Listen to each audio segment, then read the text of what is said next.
না পড়ো না, যদি কোরআন পড়ো নবীর জীবনটাই হলো কোরআন কারীম। আল্লাহু আকবার। এই কোরআনটা যদি আমরা পড়তে পারি এটার মাঝেই আমার নবীকে পাওয়া যায়। আর তিনি হলেন এমন নবী যার শান এবং মর্যাদা আল্লাহ তাআলা এত দিয়েছেন।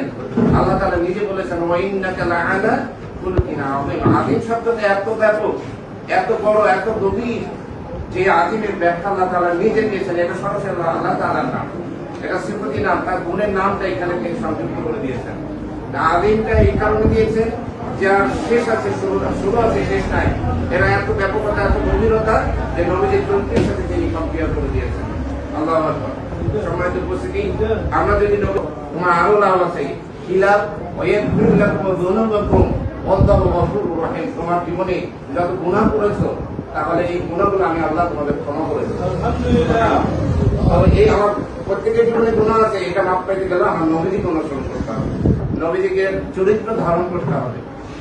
নবীজি পৃথিবীতে শুধুমাত্র মানব জাতিকে পরিবর্তন করার জন্য, শুধু একটি জাতি নয়, গোটা মানব জাতিকে পরিবর্তন করার জন্য এসেছেন। আমরা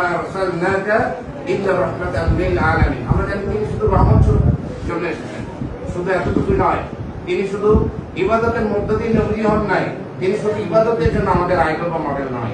তিনি কথার মধ্যে আমাদের আইডল, তিনি কাজের মধ্যে আইডল, তিনি মানুষকে ক্ষমা করার মধ্যে তিনি আমাদের আইডল, তিনি বিচার ফয়সালা করার ক্ষেত্রে আমাদের আইডল, ইনসাফ প্রতিষ্ঠায় তিনি আইডল, তিনি ক্ষমতা প্রয়োগে আইডল, তিনি সার্বিক বিষয়ে মানুষের প্রতি ইনসাফ, মানুষের প্রতি ভালোবাসা এই প্রকাশও তিনি আমাদের আইডল।